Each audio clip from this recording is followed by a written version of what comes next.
Welcome to Brighter Tomorrows, a program from Mountain Laurel Integrated Healthcare, your first choice for health and hope.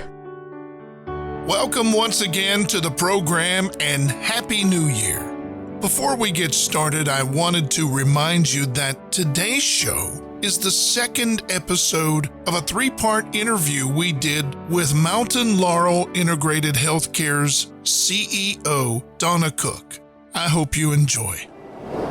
But I knew that we needed to integrate care. We were doing a lot of primary care within our mental health center, but we weren't being paid for it because that's typically not what mental health centers do. But at the same time, you could not let patients walk out the door whose blood pressure was out of control and just a lot of different health issues. So we set about doing our application. We submitted it, and in April of 2019, we received approval to have our site visit, and we had our site visit in September of 2019. Mm-hmm. Well, lo and behold, if we didn't get full approval to become a lookalike in February of 2020. Just at a month before. I don't think that it was even a month. It was already starting. They used February 1st as our date. I tend to think it was probably on up in February before, they notified us. But I've laughed and said, if you've never opened a health clinic during a global pandemic, you should try it. It's fun. Yeah. and that had to be kind of a are we doing what we need to do? But faith in God, you just got to hold to the course, don't you? Absolutely. Absolutely. And I think back during that time of all the folks doing jobs that they'd never done before. And it came together. I have a funny story. We got our COVID testing tent out early. I'm not for sure what led us to do that. I mean, we knew that we needed it, but I have to look back at Val Patrick, our chief medical officer, and I think that she was probably instrumental in that urgency. Anyhow, we get that out, and it was tough. The lines were long. Yes, the heat of that time of year. Just everything. Well, it was cold, then it was hot, then it was, But we had our tent out by the end of March or early April. One Friday evening, I was really tired, and I was looking on the federal website that regulates the health centers. And as a lookalike, the funding structure is a little bit different. Some of the full health clinics were getting funding and things that we weren't getting. So I found somebody's name at that agency that was pretty high up. He was either director or deputy director or something. And I pounded out this email that basically said, hey, what about us? What about the lookalikes? We've had our tent out and da-da-da-da-da. Of course, I didn't get a response, but a couple weeks later, there was a few $1,000s that popped into our checking account from the agency, unbeknownst to us. So you need to type out some of those letters more often. Yes. So even those things have come back and helped us, and we've had that happen several times. But it just looking back, it's just been such a journey. And I'm looking forward to the path ahead. When the whole thing got started and we started the whole FQ thing and you're putting all that together, did you really envision it being, because when we started, I thought some of our patients that were already there, mental health, would take advantage of the primary care. Blows my mind how big a thing that's become in our agency, the primary care.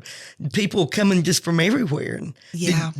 Did you know it would be like that, or? I knew it, but I certainly didn't know it to the extent that we're seeing it.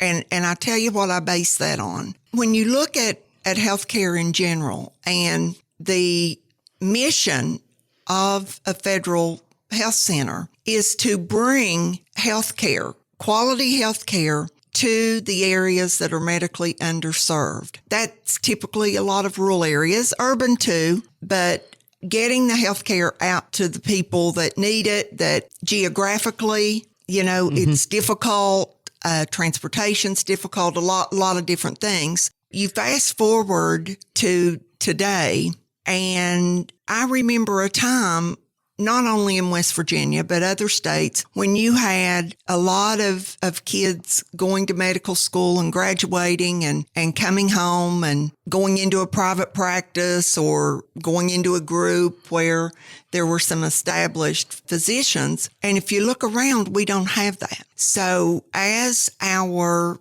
faithful private providers retire, we don't see a lot of new young professionals setting up shop independently. And there's a lot of reasons for that. And you look at it nationwide, but so much of it is the debt that they come out of school with that it makes it impossible. And especially in areas that have a lot of federal reimbursements and things that are lower than commercial insurance. So it's impossible for them to make it. So I think there's a couple things going on that explains our growth.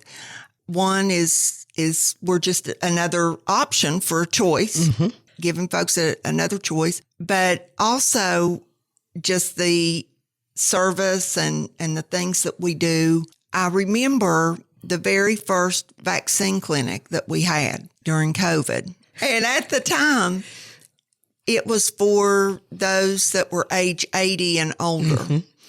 And I mean, everybody, it was just piecemeal what everybody could do across the country at that time.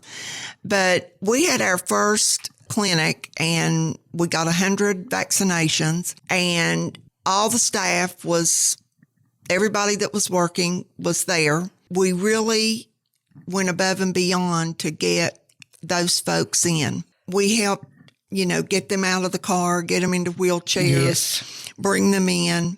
We allowed a caregiver to stay with them that were confused or bewildered by what all was going on.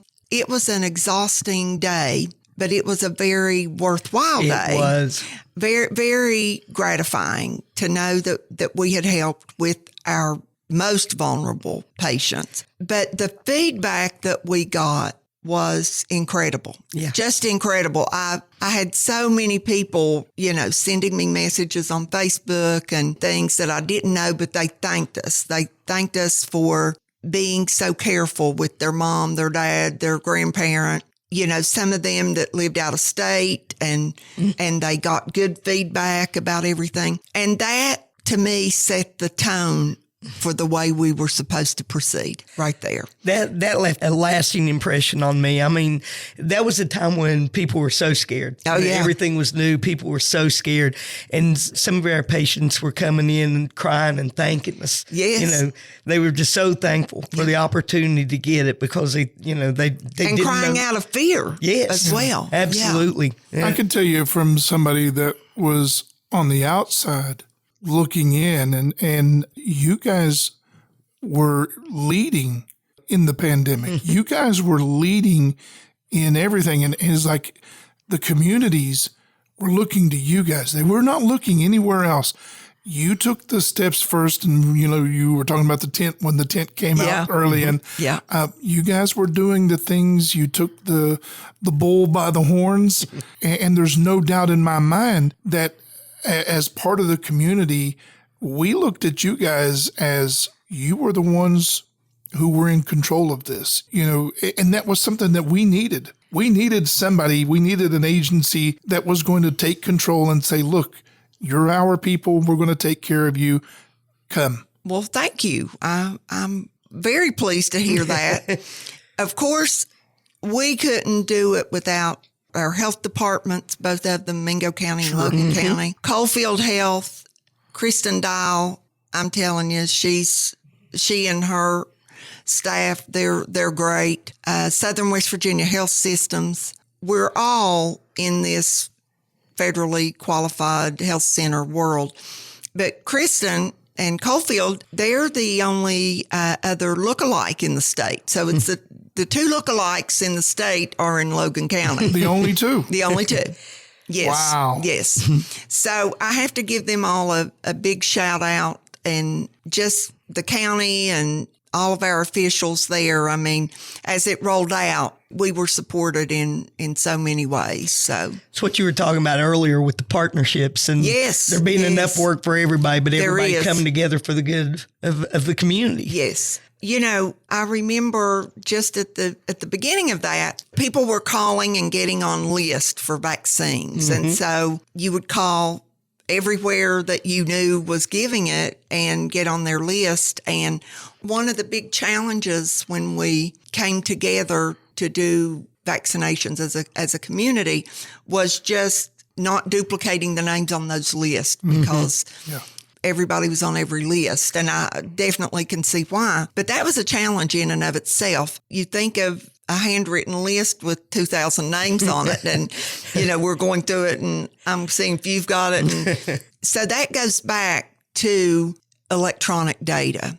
And we, as a nation, we were unprepared for the things like that, the data collection, the electronic things that we needed. But I think we've learned a lot from it since then. But it came together when it all moved to 84 lumber and you had all those different, it seemed like it worked out. Yes, it did. It worked out. It worked out well. And looking back at that time, everybody was thinking out of the box. And had to. And that's one thing the staff's heard me say here, come with solutions. It may not be the right solution. It may be partially right. It may be totally right. But I tell them, if you depend on me to have the solution, probably won't be a good one on that day-to-day, making that workflow. I always like to hear from those that actually do the job. And how do we do it better? How do we do it more efficiently or better for the patient? So, you know, that's important. And I think it's all those good ideas that has helped to bring us to where we are. If you don't care, Donna, talk for just a minute. You know, when everything came up with COVID, we just gotten their federal status. Everything's looking really great. We're ready to move on. COVID hits. And I was in that Zoom meeting when you had to meet with our staff and decisions, hard decisions had to be made about how we were going to stay afloat and how things, as a CEO, I can't imagine the nights that you had and some of the things. And talk to us a little bit if you don't care about what that was like. Well, you're right. It was a tough time. We had a lot of folks that worked out in the field and things, and obviously they couldn't do that. So we had a major layoff about a week before the other layoffs started happening. And again, I thank God that our folks got in and got signed up before the system crashed. You know, I think, you know, that was an issue. But as bad as we hated to do that, we had to do that.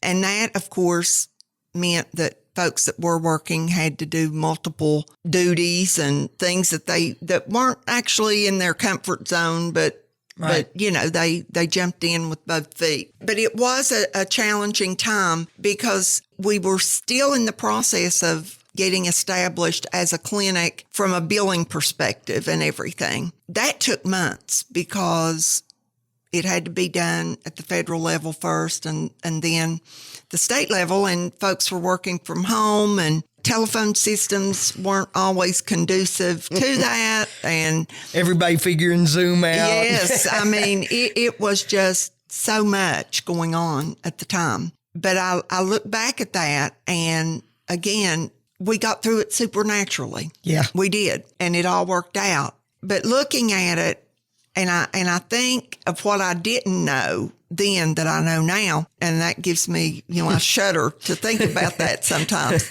But it did work out well. And today we're about 143, 145 employees strong with about 20 vacancies at any given time. So pretty much where we were when it all... We're right where we were before COVID with our staffing. The good thing is that our pay scale increased. And that's one thing that I'm so grateful for. And the board has been committed to that, you know, us paying folks more, as much as we can. And it's made such a huge difference. And providing those benefits that we do, that we pay for, at no cost to the employee. And that's important to us. We're looking at tools for recruiting and retaining, not just recruiting, but retaining the folks that we have. It's all worked out. But during that time, that was a rough way, but a good way. The very first meeting I was ever in with you when you took over CEO, one of my coworkers asked you a question. The question was, you'd been here a couple of months at that time, and he asked you, and all the things that you'd seen and everything, what disturbed you most about taking the job? And I'll never forget your answer. Your answer was that the salaries of your people kept you up at night. Yes. The people that worked for you and everything. And you told us that day that if we just stick with you, that we were going places. It was going to take a bit to get there, but we were going to get there. And as one of your employees, I thank you that we did. Well, yes. And it did, it did bother me because people have to have a livable wage. No one wants to think that they are undervalued by the numbers on a check, but we do. And rightfully so. We think that. So that was definitely, something that kept me up many, many nights. And I've always taken my decisions pretty seriously because it's not me that's affected. It's not the 140 people that work for us. It is, but it's also their families, their children, their spouses, the roof that's over their head, the car they drive. There's so many things that weigh on those decisions. But I thank God that I've got a good team that helps me make those decisions, a good board that gives us the guidance and governs actively in the way that they should. It's all come together. Yeah. And I'm just so grateful for that. We are too. Good. Donna, Mountain Laurel started out, and we'll go back and talk Logamingo area mental health, and was really more about mental health care and substance use issues. I guess that came later. Talk a little bit about that first, and then let's talk about all of the things that's come since then. Well, going back to our start as a community mental health center, it was for our IDD population, our waiver population. That is where we originated.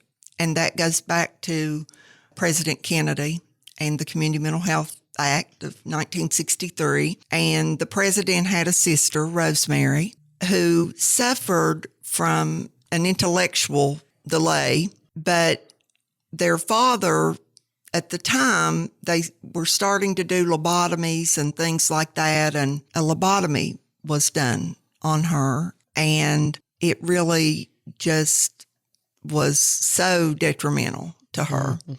And she had to have round-the-clock care the rest of her life. The family had built a home for her out in Illinois, I believe it was, and made provisions for it to be staffed in her care the rest of her life. And her siblings were very hurt by what had happened. Everything I've read, she was very vivacious and outgoing. She may have not been as intellectual as some of the other siblings, but she brought a whole lot to the table in and of herself. And because of that, not only was the Community Mental Health Act originated, but so was Special Olympics. Eunice Shriver. Yeah. Yeah. So the president and his sister, Eunice Kennedy Shriver, both did monumental things for that population of our citizens, that suffer from intellectual and developmental delay. So that was originally how we got our start. And I'm very proud to say that we still serve our IDD population. Yes. Yep. Yeah. And they're family. They are family. Programs change and the rules change a little bit, but those connections that have been built years and years with those folks and this agency, they're there and they're solid. And I'm proud of those. And one of our best moments was, it would have been October of 22. We had a trunk or treat up in the park for our IDD folks. And that was the first time they had got to be together since the pandemic. Right. And of course, it was outside and everything up by the shelter and the swimming pools. We had a lot of room. But that was one of the best evenings just to see their interaction, their expressions, the love that they had for each other and staff. You just can't replace connection. No, you can't replace that's the truth. But that was our original start. And then, of course, we branched off some into mental illness and then later into substance use disorder. And that was nationally. That movement was national. Back in the day, before we become a community mental health center, Mrs. Thompson had told me that it was more or less a referral source, Logan County Mental Health Department and Mingo County Mental Health Department. And it was a referral source for folks that suffered from alcoholism. And that was before the Community Mental Health Act. It has just branched and grown into so many different ways. And 2 years later, after the Community Mental Health Act, of course, the president was assassinated and Vice President Johnson stepped in, and he had a program called the War on Poverty. And that's where your federally qualified health centers were born from. Because we had such a huge population of folks, especially in the Appalachian area, that were in poverty and had no health care. We think back just locally, and this was a bit before my time, but most of your coal companies or logging companies provided the doctor for the community. Right.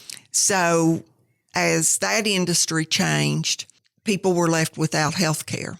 And then just them being able to get those doctors and things down in the region. So the federal health clinics were born out of that movement of the War on Poverty.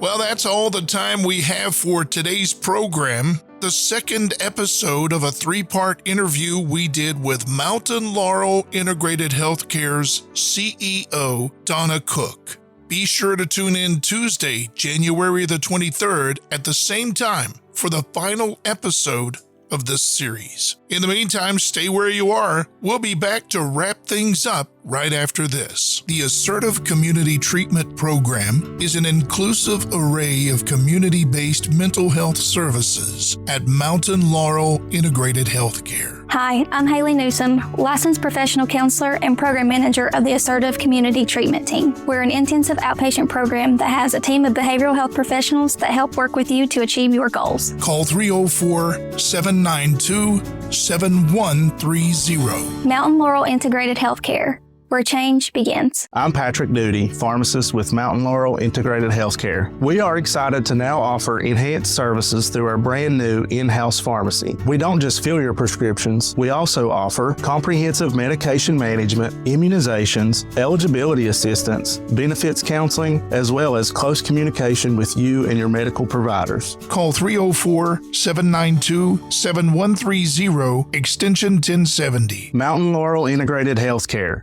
where change begins. Hi, I'm Whitney Miller, family nurse practitioner at Mountain Laurel Integrated Healthcare. I have long had a heart for serving others since I was little and have always wanted to provide care to people in our community. To find the location nearest you, visit www.mlih.org or call 304-792-7130. Mountain Laurel Integrated Healthcare, where change begins. Welcome back to Brighter Tomorrows, a program from Mountain Laurel Integrated Healthcare, your first choice for health and hope. Well, that's going to wrap things up for today's program. For more information about Mountain Laurel Integrated Healthcare, visit their website at www.mlih.org.